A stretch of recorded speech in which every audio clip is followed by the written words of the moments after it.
accountant, I'll tell you that's in your IFRS 7 disclosures. It's easily available information. It's already there. And guess what? Oh, look, the credit loss rate is 1.5%, 1%. That's over a 5-year period. 0.9%, 0.7%, 1%. Oh, that's stable. We'll use that. So the answer is your loan loss ratio is 1% per year. Okay. So our IFRS 9, this was passed by auditors and stuff, okay, is on your good loans, you hold 1% times the amount of the loan. On the loans which are still good, but you consider there's been a significant increase in credit risk, hold 1% times the amount of the loan times the number of years for it to go. Okay. Now, and you need to then make a definition. What is a significant increase in credit risk? Well, given that these people didn't used to update their credit ratings, we have first of all had to say, well, you have to start updating it. And you know what? Let's assume any 2-step change is a significant increase. Now, there's nothing you can do to tell me that what I'm doing is wrong here, by the way. Nothing, because nobody knows. So if nobody knows, do something simple and can test it and see what happens. Now, on top of that, you might have to overlay something like,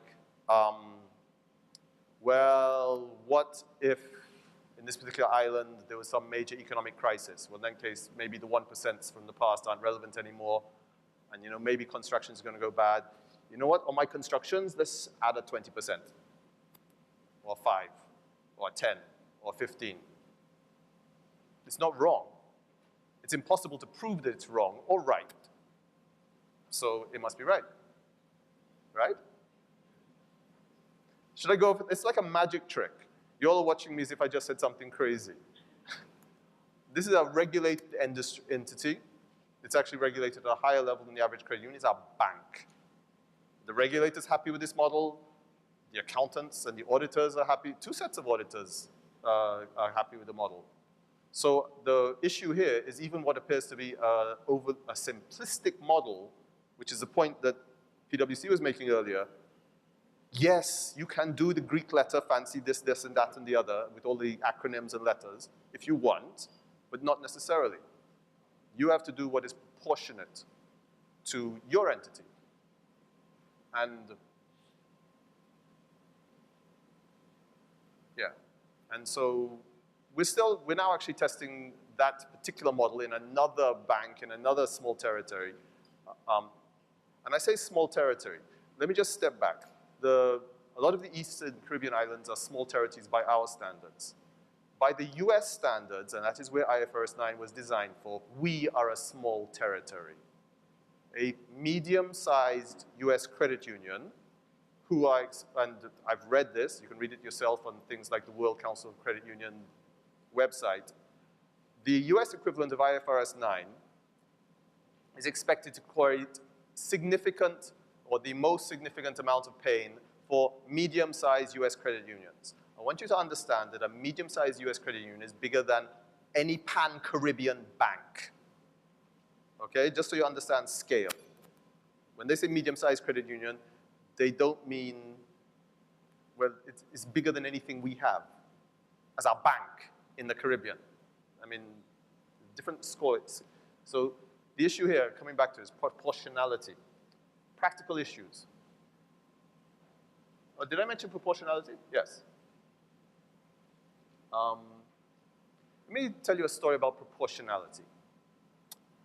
The other day, I went to my bank, which shall remain nameless, because they're all the same. No, I moved from bank A to bank B because of bad service.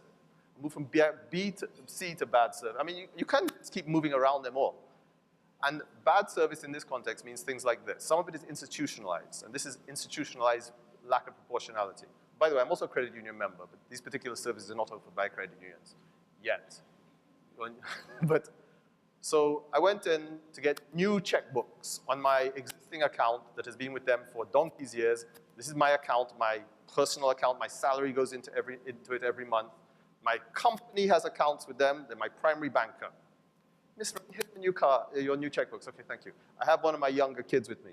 Hey, I'd like to open a kiddie account for him. Okay, yes, sure. That's great. Can I have 2 forms of ID a utility bill, a salary slip, and something else. I said, but hold on. You know who I am, okay? You just gave me my renewed checkbooks. It's not a new account, you know. Yes, but we have these requirements and so on and so forth, and this and that and the other. I also understand that literally, because of the implementation of Know Your Customer requirements, to open an account at a bank, even if you have a pre-existing account, you have to make an appointment a month in advance for the average person. Now, I also know that if I have a Bank of America customer sitting in Trinidad and Tobago, and I want to open another Bank of America account, I just click. There's literally a little thing, they open another account. Click. Now, the principles behind Know Your Customer, anti-terrorism financing, AML, are good. But you realize that they are actually applying the same principles because that legislation is actually fairly standardized around the world. It comes out of the Financial Action Task Force. But their application of the same principles is actually easier on the average person than our application of the same principles. Now, this is not a developing world thing, that we do not apply principles proportionately. I don't think anybody would disagree with the need to know your customer and that kind of stuff. But what we get is a ticking type of approach that does not apply the principles. Instead, we get foolishness like, no, sir, I need to bring my utility bill on an account, which is foolishness. You see this in many other areas, and it's actually more, we actually make it more burdensome for small business people and the average person to do business than the big countries who are applying the same principles. I'll come back to that.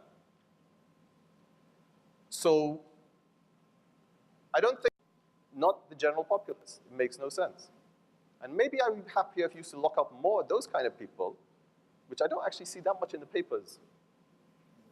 But allegedly, we have a lot of that going on in the country, but you know, I wouldn't know, right? I would also think if I'm a serious moneylender, I don't think me giving you my salary slip and my utility bill would make much difference. And tax is irrelevant for credit unions. High compliance costs for smaller entities. Very high compliance costs for smaller entities. And by smaller entities, I mean like Eastern. That joke. I'm an actuary. I have to put up a sign. Joke, all right? That was a joke.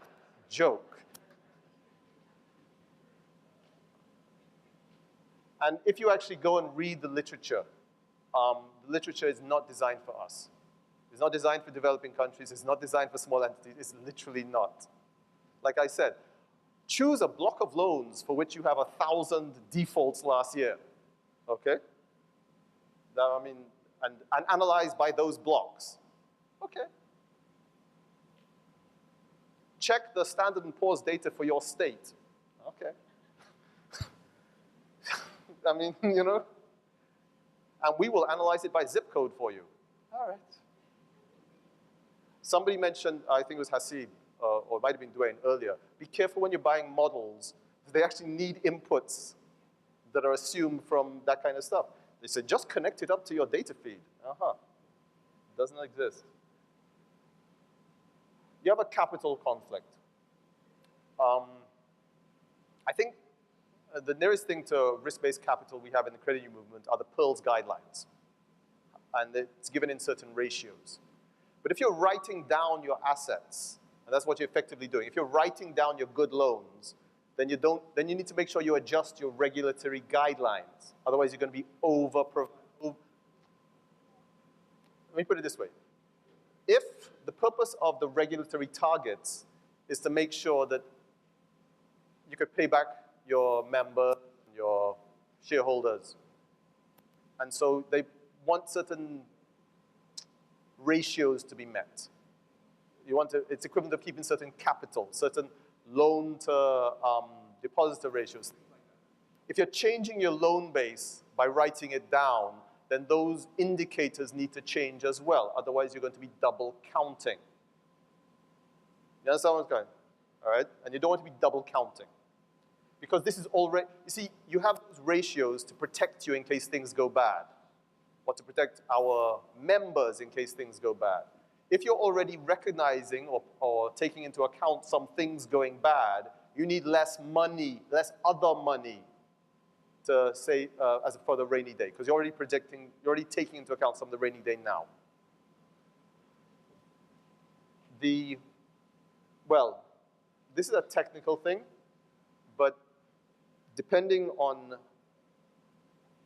the complex, if you really want to apply IFRS 9, in fact IAS 39 properly, there are actually conflicts between how you recognize interest now and how you have to recognize interest under the prudential guidelines. But that's too boring to go into right now. Hasib could do a paper on that. You all could go to sleep. This is some of the real problems. Those pro-cyclical and reduced national development. Let me tell you, I was at a seminar the other day, and I heard a presenter, who obviously deals with banks and high-end customers, saying that she really liked IFRS 9. She said she loves IFRS 9 because it's going to make banks do better underwriting and basically give loans to better clients. I didn't say a word, but my issue is you don't understand the reality. By and you could step back from many different levels. By international standards, by the standards that these things were written for, almost any Caribbean loan is high risk, okay? When you start to come into the credit union movement, and you're talking lower socioeconomic groups, higher risk, so what are you saying?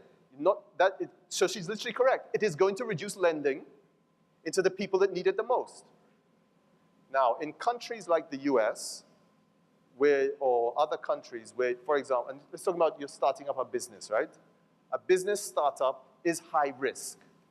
So this automatically reduces lending to high risk, to business startups, the very things you need in your country for development. Now, if we had very active venture capital or other things that may exist in other parts of the world, not. When you're ripping the heart out of the very entities that support SMEs and regenerations, what are you doing?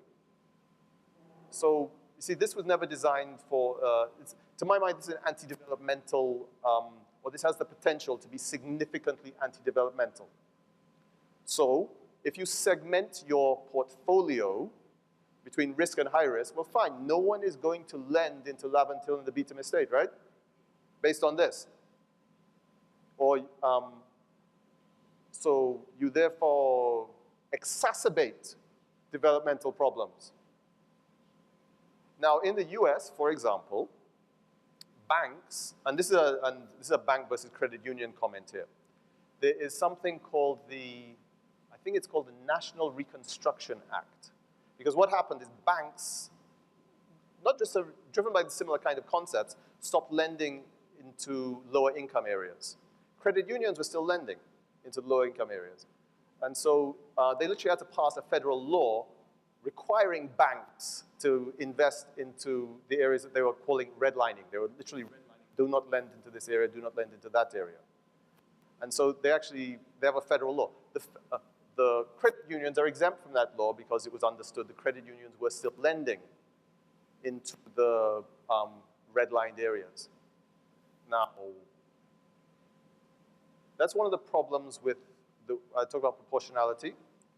I don't see us writing a National Reconstruction Act in the near future because that's one of the disadvantages of being in a smaller developing country. The burden to create legislation is huge. It takes a lot of time and money and resources. Yes, Mr. Ex-Minister, right? That's why we're behind.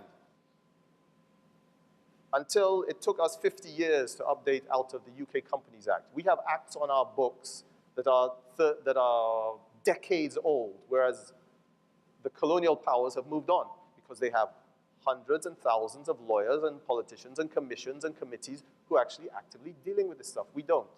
That's why that's one of the reasons why it's so hard for us to move any legislative agenda forward. It costs, there's a significant overhead to your society to keep your legislation up to date. So, I'll just mention this in part, not terribly relevant, to most well, I'll take that back. I'll explain it, and then you can decide for yourself how relevant it is. According to IFRS 9, you're supposed to hold a provision, unless it's immaterial, on all your good debt. When I say good debt, it hasn't gone bad yet. Barbados government debt is currently rated CAA3 by Moody's. If you look in the historic information on sovereign debt rated CAA3 plus, actually, no, CAA3, there's a 15%, sorry, there's a 20-something% chance of default in a year and 30-something% chance of default over 10 years.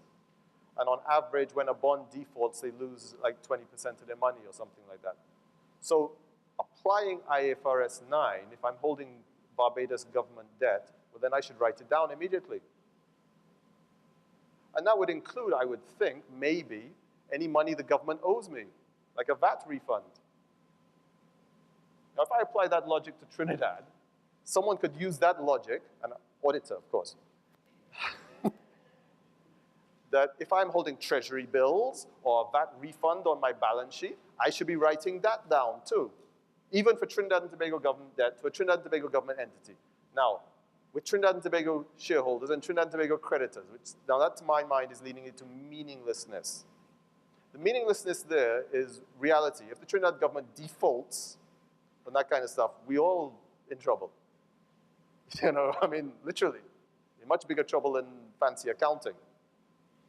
But, so, sorry, I should also mention that this is significantly likely to cause less lending by foreign banks into the Caribbean.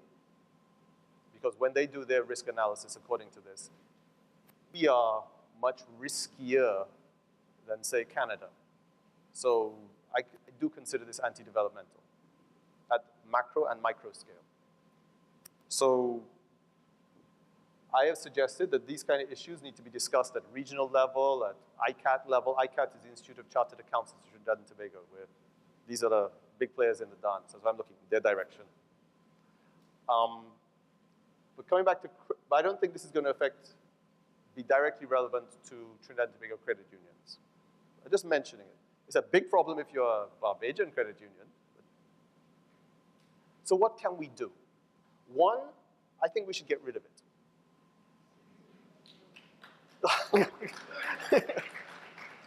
Now, you have no idea the bad looks Hasib and them giving me, right? They're actually, I mean, now, and well, let me, okay. Now, these big the big countries are never, if you have nuclear bombs, you could do what you want. So if you're Europe, you can stand up to the IFRS and keep them away for 15 years. It's true. If you're China, you could do what you want. You can do trade, you can have bad trading with the US, Trump could squawk all he wants, but you still could do what you want. If you're a small country like Antigua, and you win World Trade Organization disputes with the US, they don't have to take you on. The US has not paid the penalties to Antigua that Antigua won. What, you think they could do that to China? No. All right? So that's not the way the game works.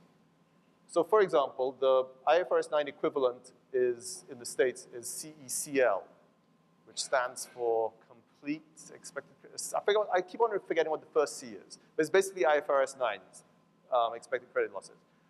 Well, you know, because life is rough for them, they say, well, they don't have to do it until 2020. But you know, life is much easier for us. We're just so much smarter and brighter and have much better models than them. We have to do this from 2018. Right, the usual. The UK still seems to be discussing it and not quite clear which way they're going, but right now they're still in the pre-IFRS 9 model. They're living in the incurred loss models of IFRS 102. So, yeah. If you don't, like if you're an insurance company like CUNA, don't do it at all. Defer it until 2020 when IFRS 17 comes into effect, which you can, that's an option. I strongly recommend you take that. Or alternatively, come and pay me a lot of consulting fees and I can do it for you. Actually, yes, that sounds like a better idea. So I just want to make a plug here. Right now, credit unions have to use full IFRS. They cannot use IFRS for SMEs. If you could use IFRS for SMEs, it would not actually require you to use the expected credit loss models. Let me just step back a moment here. Do you know what IFRS was designed for? IFRS were designed for companies that were listed on more than one stock exchange internationally, or to allow comparability between companies listed on different stock exchanges. That is the essence, structure, purpose, and function of IFRS. It says it very, very nicely in that same materiality practice standard.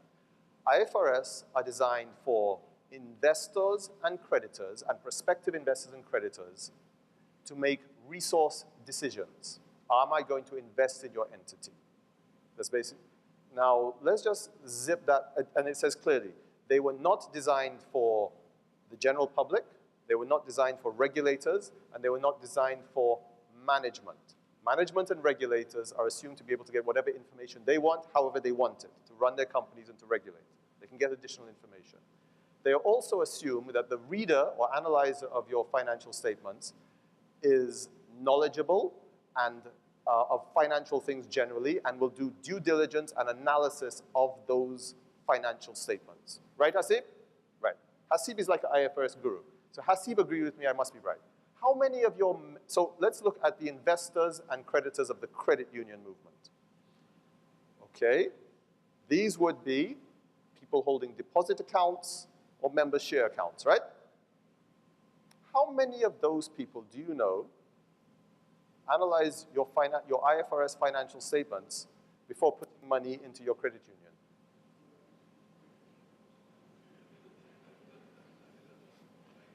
Now, I know when I joined my credit union, I requested their financial statements. No, it's actually because there's a credit union where I used to work, right? So I put my money there.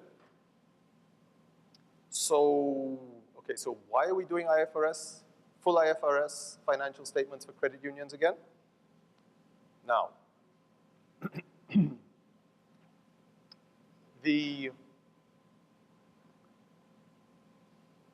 one of the reasons is that the Institute of Chartered Accountants in Trinidad and Tobago has basically said that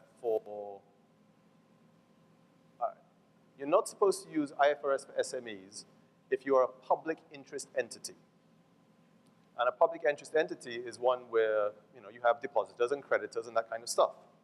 And we, along with many other places, have made this designation saying, okay, well, obviously a credit union has members and stuff from outside, depositors and so on. So, they are a public interest entity. But if none of that public is actually using those financial statements, and indeed, I doubt is equipped to use it, because the IFRS literally says, these things are meaningless unless you're financially aware. These are not designed for the man in the street. They are literally not.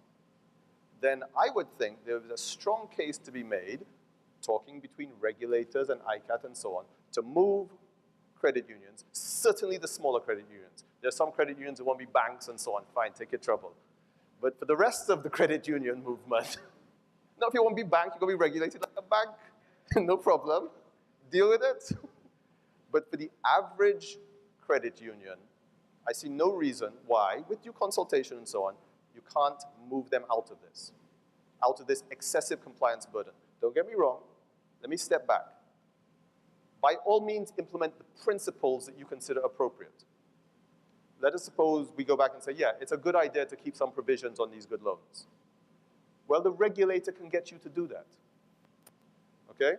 For regulatory purpose, I want you to hold, for example, 5% on all your good loans, where 5% was the rate worked out on average for all the credit unions in the country. So I'm not saying you're moving away from the prudential principles.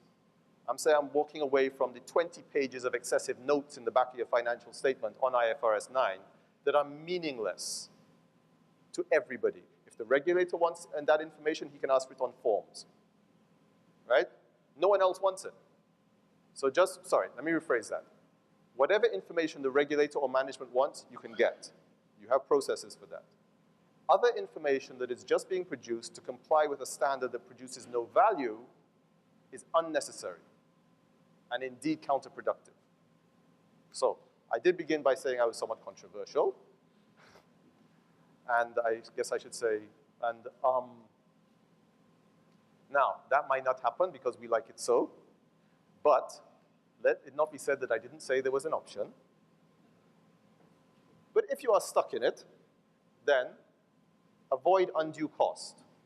The other thing you can use to chase away vampires is the undue cost model thing. Like, yes, we could do all that, but that's undue cost, because undue cost is not defined. So, you know, use that as well.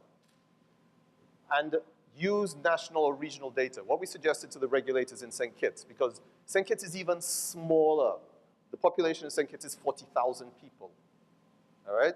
So all our problems, but worse.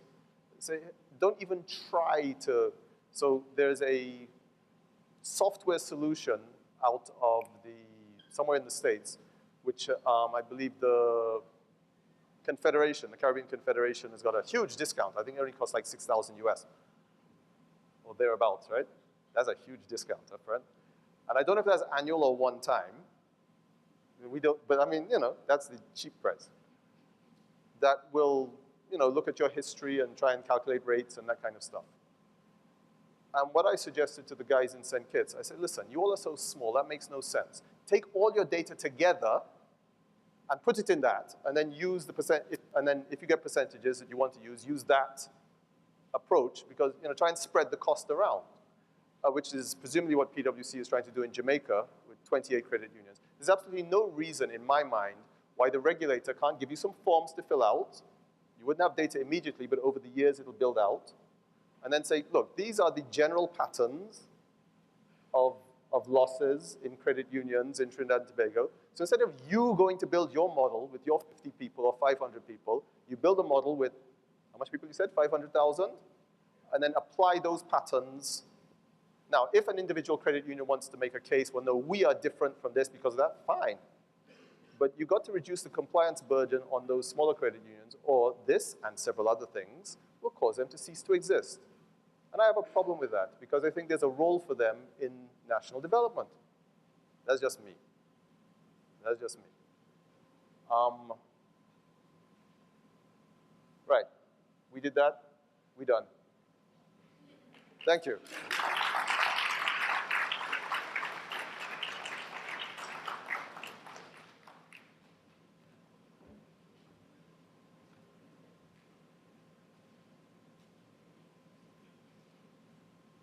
Bringing them up for a panel.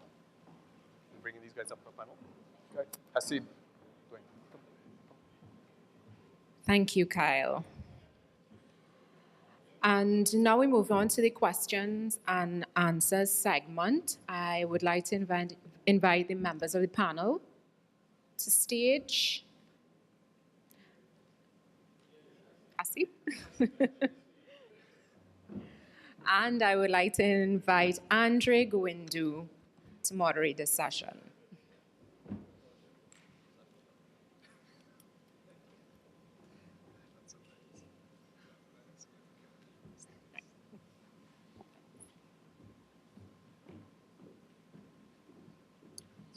Thank you, Rayon. So before we get started, can I please have a hearty round of applause for our presenters?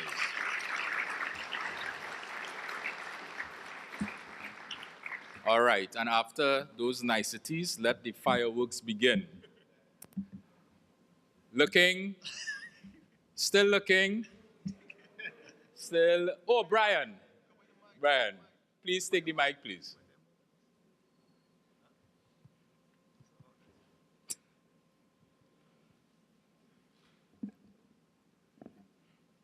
Right, thank you. We have, there's a 1 minute time limit for every speaker. Brian, I'm just kidding, but. You have to be kidding. Go ahead, Brian. Yeah, let me first begin by thanking the presenters who were quite lucid in their presentations. I particularly want to thank my friend Kyle, whom I've known, what, 15, 20 years, Kyle? About that. And I see you have stuck to your principle of common sense. You're the only one, in my view, that gave us any common sense here today. So let me start by that. Let me say that our regulator, again, has dropped the ball in protecting the cooperative credit union sector. This is not the first issue. This may be a more pressing issue, but certainly not the first issue. And you have given the reasons why the regulator must intervene in circumstances like these. That is for that. My real question is, given that our illustrious auditors have indicated and confessed that in coming up with standards like these, the Caribbean area, an area like the Caribbean, their realities and their circumstances were not taken into consideration at all. Our auditors have confessed that. My question is, in light of that, and especially because you have refused to consider mitigations with respect to SMEs that are available but which you don't recognize, what representations did you and your illustrious bodies make to mitigate the devastating effects that will flow from this to institutions like credit unions in the Caribbean? That is my first question, and I'll pause here for you to answer. Then I'll go to the rest. Sure. Dwayne, you going to tackle that? Thanks a lot. Is it on? Yeah? Okay. No, I think thanks for your question. Obviously, Kyle highlighted a lot of the practical difficulties in taking on IFRS 9 and the deficiencies which have been observed by us all in reviewing the standard. I think our job really is to help those who have to apply the standard to find the easiest ways of applying the standard. Just to take a step back from an ICAT and regulatory perspective, I think what needs to be appreciated is IFRS for SMEs, as designed by the International Federation of Accountants, are not open to adoption by lending institutions. And that is not a decision which has been made in Trinidad. It is based on how the standards have been defined, something which has excluded lending institutions.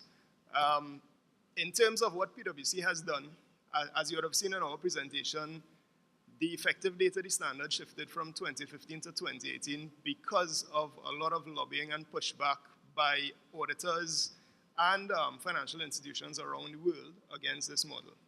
Having come to the point of a standard being effective, what we have done is tried to come up with options for compliance, which is what we are rolling out to our clients, which range from unacceptable to best practice, to try to make practical solutions in developing territories where there are limitations, both in terms of the historical data as well as the macroeconomic data that exists for forecasting. What are some of those exceptions that you're talking about for areas like ours? Because it seems to me, while you avoid answering my question, what you're telling me is you trump and you expect us to follow suit. What are some of those exceptions that you're talking about? Well, I think Kyle highlighted some of the practical simplifications that you could use. Kyle gave us some common sense things. Kyle not holding us to anything. Kyle is not our auditor. It's you holding us to something. You tell us what the exceptions are. Sorry, could you specify what exceptions No, you just mentioned that in your representations, certain things, you've got certain concessions, and so what are these concessions? Right, so for example, the standard allows for different methods of assessing significant changes in credit risk. Bigger banks will have a lot more information and will be able to define that differently. The standard uses 30 days and 90 days as the outside thresholds. Where the data does not exist, those are the thresholds that are used in territories such as ours to determine how you apply the impairment model. So there are simplifications available which can be used to get to compliance, which will be slightly different from the approach being used in areas where there's a lot more data available. Okay, one more. Yes, Kyle. Is this on still, or I need to just... This or this? This, okay. I think you're being a little hard on the auditors. Let me explain. No, this is deliberate to so. Wait, hold on. Well, I can be deliberate back. Good. So, because you know it's not so much the auditors. The auditors in, whatever the standard is, we have to audit to that. I would like to suggest, and this has no, I mean, you're asking what have we been doing? This is what we're doing, right? This is like, I would actually like to initiate a discussion. I hear what Dwayne says, but my understanding is it's not so much lending as deposit taking. There's public interest entities. And that story I just gave as to why I think ICAT/regulator/whoever could get together and designate that credit unions could use IFRS for SMEs, I think that would be a good discussion because I think I put forward a logical position. I'd be interested to hear other positions. I don't think that because individual territories are allowed to determine what constitutes public interest entity for IFRS for SMEs. And the debate that just started there has not been had yet. So in answer to your question, we are starting a debate. All right, I'll pause for now. Thank you, Brian.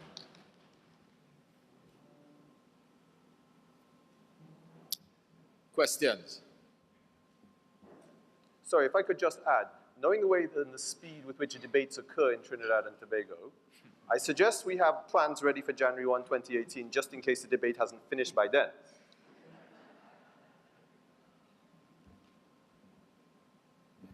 Sorry, the other thing I should mention, if January 1, 2018 means you need to have comparatives as at January 1, 2017, right? Yep. Interestingly enough, I was in a particular Caribbean island where apparently the auditors told them, the auditors en masse, including the Big Four and their cousins, that they didn't have to do comparatives. So I said, fine, no problem. So even that varies. I think they were wrong, but hey, I'm just telling you what I find. But yeah, but if you have to do it for 2017, that means you need to have data and all these calculations as at the beginning of this year. So just more headaches. All right, does this mean we're all ready to implement?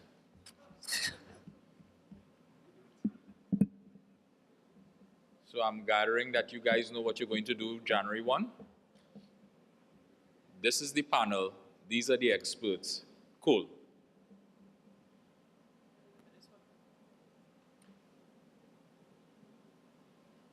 Hello. Yes, go ahead, Cool.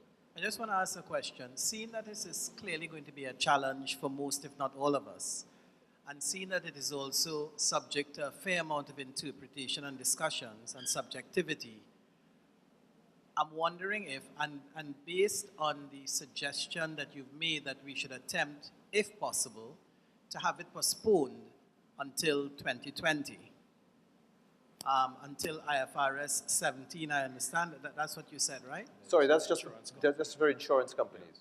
Just for insurance companies. That's why I was telling Rayon Kirby, who is the financial controller of CUNA, that she shouldn't be doing it now. Well, then let me ask this question. Is it possible at all for us to have a more meaningful discussion with respect, or a discussion, I should say, around the possibility of us doing that for credit unions? Because I certainly don't blame the regulatory authorities, i.e. the Commissioner's Office, for the situation that we're in today. But I feel that we could all come together to see how best we could approach this thing collectively, because obviously it's going to be a challenge for many credit unions, in particular the smaller ones.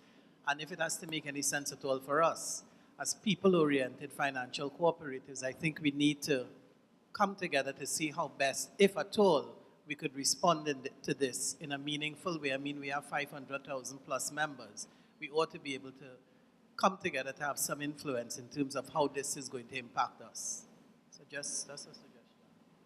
Panel, any thoughts on that? Yeah, I mean, I think sessions like these, which bring similar entities together to discuss the challenges and possible solutions, one of which I think is further discussions with ICAT as the accounting body and the Commissioner's Office as a regulatory body are important, because I think not only do you face consistent challenges, but a lot of the credit unions, I'm sure, use similar systems. So any solutions you come up with would be applicable to a number of credit unions, and the time and cost invested in those things, I think, should be shared. But certainly a discussion with ICAT, with the commissioner, I think would be fruitful. I'm not ICAT, right? So I'm just an auditor. Well,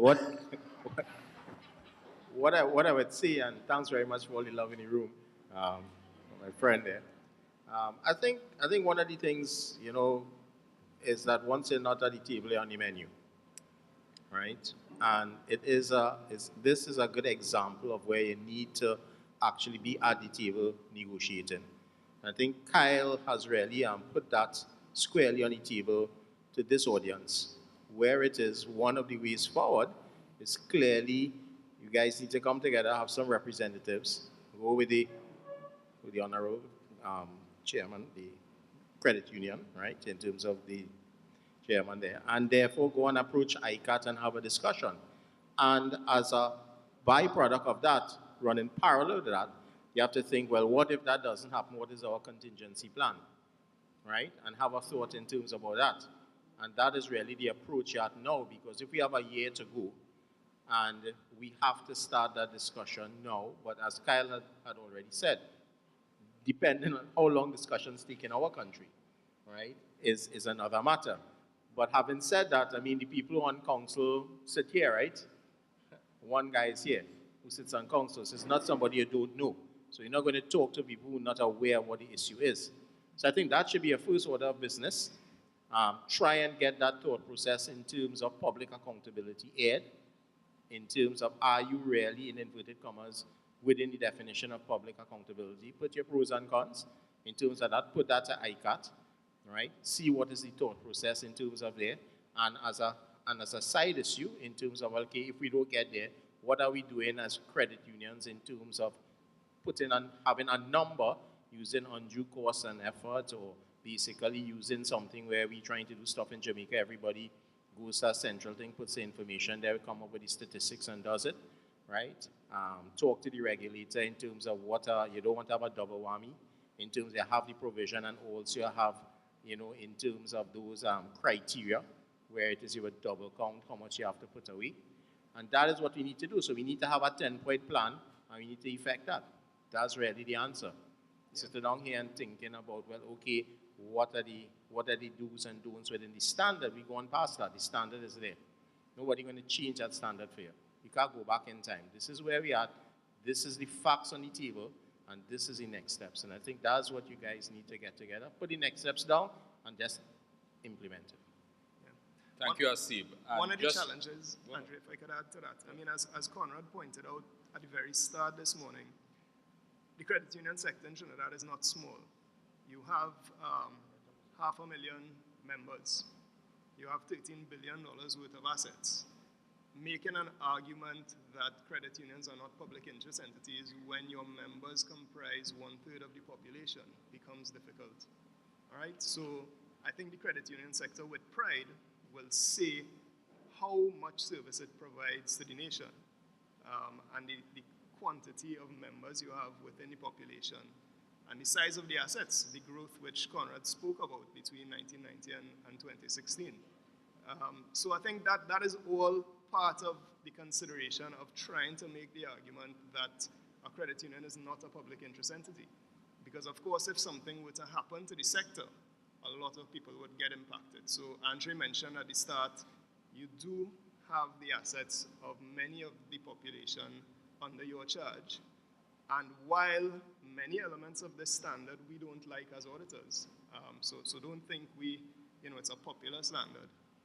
Our job is to help, to try to achieve compliance and to find practical ways of doing so in the event that any discussion about avoiding IFRS 9 is not fruitful. And it would be a very difficult discussion given the size of the sector, given the international implications of moving away from IFRS, similar to the discussion that was held on FATCA, which many people also believe is impractical and not appropriate for our region. So I think, as Hasib said, while that discussion can start, in the meanwhile, we should not be relying on a positive outcome to that discussion, but also looking at the practicality of achieving compliance in the manner which is suitable for our territories. If I could just add to that, there's a difference between, I agree that obviously there are many members and it's you have a large asset base. I don't necessarily, but I think we're conflating two different things. IFRS financial statements were not primarily for regulation or solvency testing. And like I said, they're produced for creditors and investors. None of those 500,000 people are actually reading those IFRS statements. So there's nothing stopping, and in fact, you don't move to IFRS for SMEs without increasing regulatory requirements. As I recall, CLICO was fully IFRS compliant. The issue is not IFRS compliance. The issue is making sure that the regulatory system is working properly. And that's two different things. I'm not saying, when I say public interest entity, that's just the definition that ICAT has to get the hoop to jump through. I don't actually mean that they're not a public interest entity. I just mean you have to declare them not to be a court, because that's the wording of the IFRS SME standard. I'm not saying, they are obviously public interest entities, but I'm not saying, what I'm saying is they don't meet the definition of public interest entity for the very narrow definition of IFRS for SMEs. That's my argument. I'm not saying that you don't regulate them. That's a different thing. But whether the regulation requires 100 pages of financial statements for each credit union that nobody reads, I have a problem with that. So that is my line of thought. All right, thank you. I want to recognize the young lady in the back. Please come to the front. Yeah. Pleasant afternoon, everyone. I wanted to find out what would be the possible repercussions to the credit union movement if at the end of 2019 or 2020, over 50% of our credit unions fail to be compliant. That's my first question. Second question has to do with the overall statistical robustness, which would have been mentioned by Kyle, because when it is you would have mentioned the probability of default, I'm really concerned with such probabilities, because I know, well, based on my general understanding, you will have to have robust econometric models to actually determine the degree of possible default risk. So I wanted to know what measures would be taken to at least alleviate that problem, because as was mentioned before, we don't want individuals to just come up with some random probabilities. We want to make sure that it is statistically sound at the end of the day. So like, how do we determine the variables? Are we going to run specification tests? Are we going to run causality tests to make sure that the variables chosen are actually relevant to basically justify our overall analysis? Thank you. I'll take the second one. Right, so I guess I'll take the first question. I think one of the things that with respect to IFRS 9, that at least my expectation is that compliance will be achieved over time. I do think there will be minimum levels of compliance that anyone who's implementing the standard will try to get to in the shorter term. But as you identify the data required to get to better levels of compliance, it will improve. The consequences of non-compliance, I think, depend on the reaction to non-compliance by the public and the regulatory system. So a qualified opinion is not something which has not happened before. It has happened in many respects, and I think managing the understanding of any qualification or any inability to comply with international financial reporting standards is important, both in discussions with the regulator and in discussions with your membership. I do think there are practical ways to meet minimum levels of compliance in the short term, but I also think if you don't comply in the short term, that should not deter you from trying to comply as soon as possible while managing the expectations through the regulator of the public in the shorter term. There's a comparison I'd like to make between this kind of modeling and what is done for for example, car insurance, motor insurance. If you look in the literature for how to price motor insurance in the US, you can build very sophisticated models because they have data analyzed by size of car, where you live, how much driving you do, gender, age, all kinds of stuff like that. And you can actually, if you buy motor insurance in the States, you actually get rated by a bunch of different variables. Excuse me. You actually have to get, in most states, you have to get your premiums approved by the regulator based on a bunch of complicated econometric and mathematical analysis. Now, as actuaries, we need to study all that to pass our exams. Do you know how or actually even as underwriters in the US, you study all that. Do you know how we set rates in Trinidad? Okay, the average loss ratio is 60%. How much is that company charging? Let's do 2% lower than that. All right, it's not, because we don't have that kind of information. We don't have enough credible scope of information to do causality tests and anything like that. But the test of whether you're pricing correctly is basically, is that insurance company making profits and is it paying claims? Because if it's making profits and it's still paying claims, then the price is right, or at least adequate. If you're making profits and not paying claims, not good. If you're making losses, not good. But the bottom line is, the point I'm making, when the inability to do complex modeling because you have small data sets does not mean you cannot run a business successfully. Just because I cannot do fancy slicing and dicing for your loan loss information, but you know, on average, I seem to be running at 5% loss. This is average. Doesn't mean it's wrong. Once you're running your credit union properly, you're paying members when they come to collect their money, you're meeting the regulatory requirements. I don't think you need, it goes back to the same issue of proportionality. You don't need to feel bad because you can't do the fancy modeling. Thank you, Kyle and Dwayne. Joseph?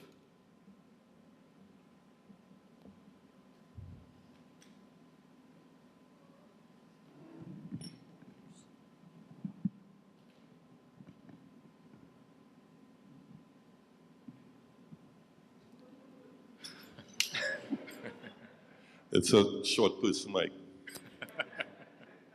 Morning to the panel and to the moderator. And first, let me take the opportunity to thank CUNA, Eastern, and TechU for this opportunity. I think the timing might be a little late, but it's absolutely necessary at this time for us to engage in these discussions. And I take from Kyle the idea that it's anti-developmental, and I think this is an opportunity for all of us here in the movement to do something different again. We would have had an opportunity to challenge the legislation that would have governed credit. They were bringing in place to govern credit unions. And I think this is, out of adversity comes opportunity. And I think this is an opportunity again for all the key stakeholders in the credit union movement to get to the table with ICAT, and I was now talking to the commissioner, with the Minister of Labor, who is our line minister, and with all those who are responsible for the implementation of this standard, to immediately engage in some discussions around, one, the impact this is going to have on the movement, and how do we delay, one, the implementation with the long-term, maybe, objective of, if not stopping it, pushing it back to a point where we could deal with all the challenges that will impact negatively on the movement, and see how much progress we could make in easing the impact this could have on particularly small credit unions. Because I was clear when you said that we need those small credit unions because they are critical for economic development. And as such, we can't put something in place that will emasculate or destroy those credit unions. So I'm making an appeal to the key players in the movement. The Credit Union League is going to take the lead, and we hope that we will have the other key secondary bodies join us, because this is not a time for us to be carrying different perspectives relative to how this thing is going to impact on the movement. This is a time for us to be working together, trying to see how best we could stave off the negative impact of this IFRS 9 standard and making something work for the betterment of the movement. If we say it's 2018, I'm just want to be clear, say 1st of January 2018, which is less than 2 months away. And I'm not sure if anybody inside here or any organization inside here is ready for the impact this is going to have on their operations and what it is going to do with members' expectation relative to dividend payments because of the impact this is going to have on their surplus that they're going to end up with. And as such, I am making an appeal again today that by Monday, a letter is going to go out to the commissioner and the line minister, making a request for a discussion around the table. And I would hope that we'll have all the other bodies joining with us because we need to pull together on this one because it is just like the last credit union bill. If we don't do something and stand up against it, and stand up doesn't mean that we don't want to see enhancement in the movement, but it must be done in the image and likeness of the movement, with the betterment of the movement at heart. And again, the appeal is that we are going to take the lead in writing for that meeting, and I'm hoping that all the others will join us in those discussions so we can make the best of this opportunity at this time. Thank you. Wayne? Thank you, Joseph. Wayne?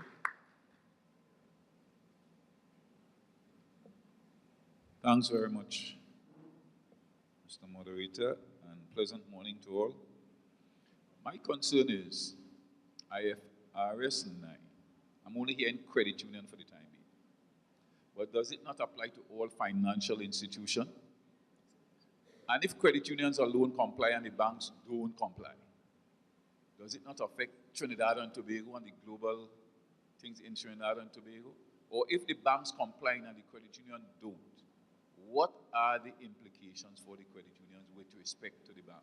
I didn't hear that discussion this morning, so I want to put it on the table because it would impact. The banks are compliant, the credit unions not. Is it that the banks would want to do business with us?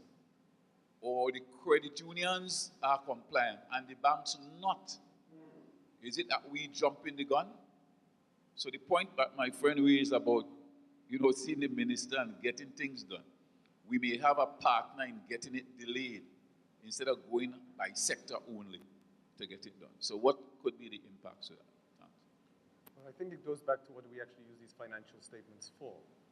I doubt there is any bank that's going to, let's just step back. Banks are regulated entities, just like credit unions. If we as financial regulators think that it is a good idea to set aside general provisions in our capital adequacy or making sure banks and the financial services sector is well protected, no problem. But you cannot rely on on financial statement, IFRS standards, good, bad, or indifferent, 9 others or all the others, to determine what is your regulatory process for a country. So for example, all regulators tend to use something like IFRS as a starting place, but then you add on things. You add on things like ratios or other requirements that you're supposed to protect policyholders or depositors or things like that. IFRS statements are being used here, and you're beating up on the poor auditors for something they're not supposed to be used for. IFRS statements are just one regulatory tool. IFRS or IFRS for SMEs or whatever, that's just one regulatory tool. The regulator of any banks, insurance, credit unions are supposed to be doing a bunch of other things, including on-site visits, looking at your strategic plans, cash flow. They can ask whatever they want. We're trying to force this to be the sole like I mentioned, CLICO had IFRS statements. What do you want to say? So I mean, so it's two different things. And I think we have tended in the past, I have as well, tended to conflate them. But I think a regulator needs to step beyond just the IFRS or otherwise statements. Certainly no bank is going to lend to you just based on your IFRS statements. They'll be looking at other things, I would think. Kyle, thank you. So, colleagues in the room, let me acknowledge the president of ACOP. This morning I talked about leadership. We have a broad sector of the credit union leadership here. Fitzroy came in subsequent to my opening, so welcome, Fitzroy. Mic is yours. If it's on.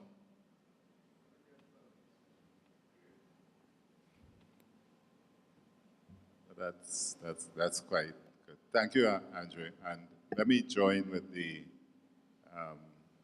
Joseph in